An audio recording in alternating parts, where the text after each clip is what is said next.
And truly, if you believe and pour that belief, that instill that emotion, then you're definitely going to see the best in people, because I believe there's the best in everybody walking this earth.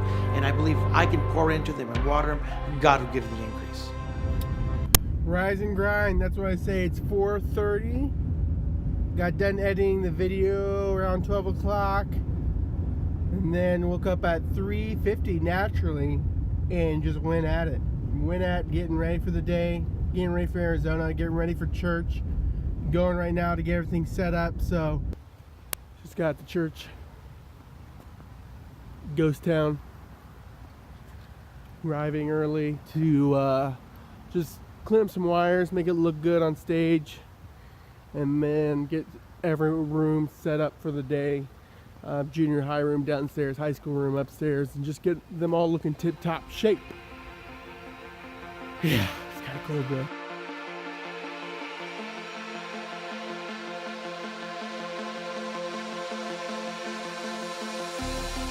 Don't remember, don't yell at the camera. Alright guys, we're going to be on our way to Arizona. Judah is sleeping.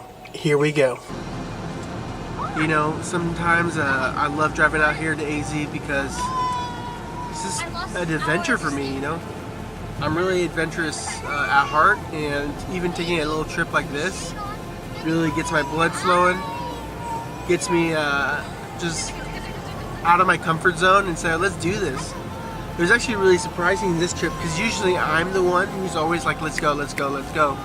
And this trip was actually Alyssa's idea. And it's like, all right, let's do this. And I was stoked.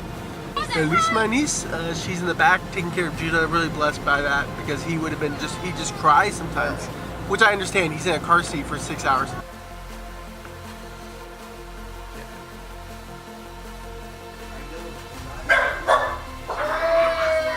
Hey. Vlogging right now. I cannot sign a paper. Why is he vlogging? I just watched his vlog right now. No consent. No consent. I am. Just for a second.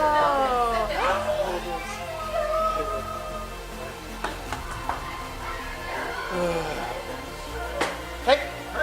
So these next couple videos are just going to be interviews with my family. We're going to interview my dad first, and then we'll interview my sister and kind of their circumstances that are going on in her life at the moment. And yeah, I'm excited.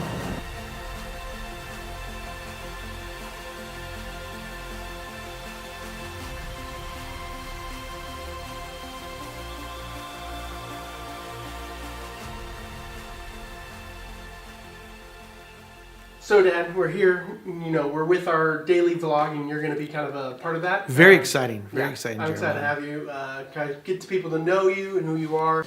So the cool thing about our dad, my dad, is like we kind of he always dwelt with, he always kind of poured into us like, okay, we're the first 5 books of the Bible, and we always had these different things how he was mentoring us spiritually as we were growing. And one way that he was able to do that, we always came up with, may you hear him, may you see him, may you speak his words in love, you know.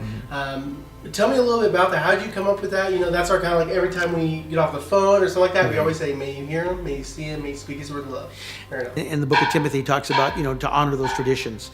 And actually, back in 1980, I think it was like 82, 83, I met a really great guy, and I learned a valuable lesson.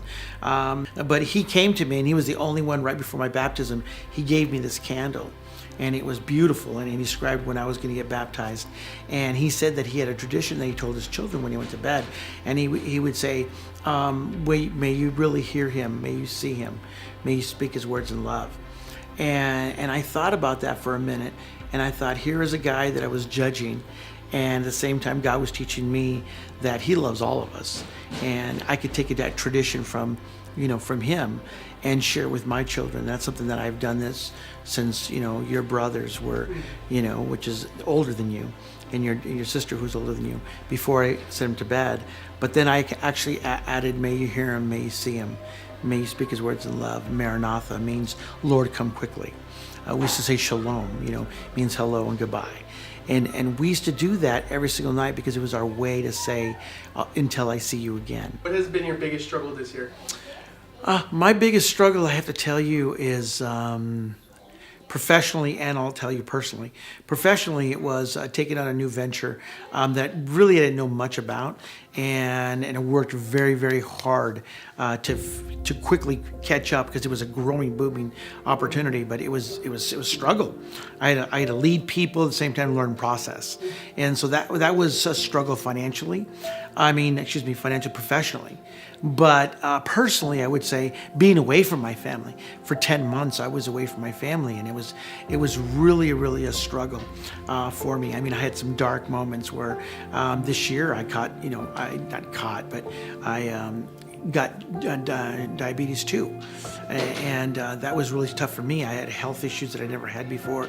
I was an athlete for my whole life, and all of a sudden I found myself crushed by an illness. In those dark places, if you know anything about me, I spend a lot of time really listening to thought leaders and people that have gone before me. And I looked at Steve Jobs, and when he talked about when he realized of his illness, because he always had a saying that he wanted to live like he was going to die tomorrow. And then when he got the news he had cancer, he realized that could happen.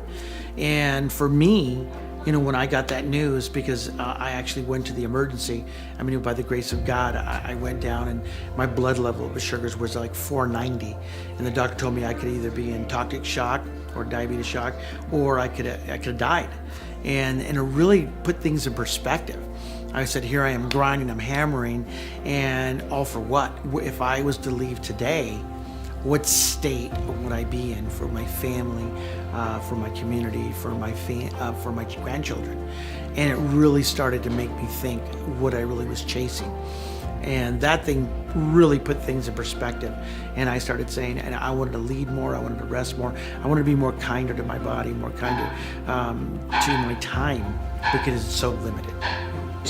My dad is Dad, you are like the person of giving encouragement and empowering people, and really giving anybody around you just the courage, giving people courage, encouragement, right? You're encouraging, giving people the boldness to stand and do what they believe, and empowering them. And that's why so many people are impacted by you. It's only solely because what Christ is giving through you, you're giving life, and as you're giving life, you empower people to do their dream. Well, Jeremiah, like I always share with everybody, it starts with belief. You have to believe. If you believe, your behavior is going to change, and of course, if your behavior change, you're going to get a result. So belief, behaviors, and result. And I believe that if you pour into people 100%, because the world every day, when I hear my kids talking, or people talking to each other and putting each other down, I always say the world's always going to do that to you. But to one another, we need to, like iron sharpens irons, so let one man sharpen another.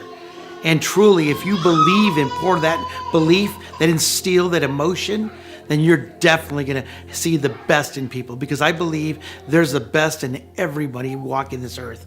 And I believe if I can pour into them and water them, God will give the increase. Amen. Amen. You guys, peace out. Peace out. Follow this guy, the real Coach Bobby T. Love you, Jarrell. Love you too. Native tongue. Native tongue.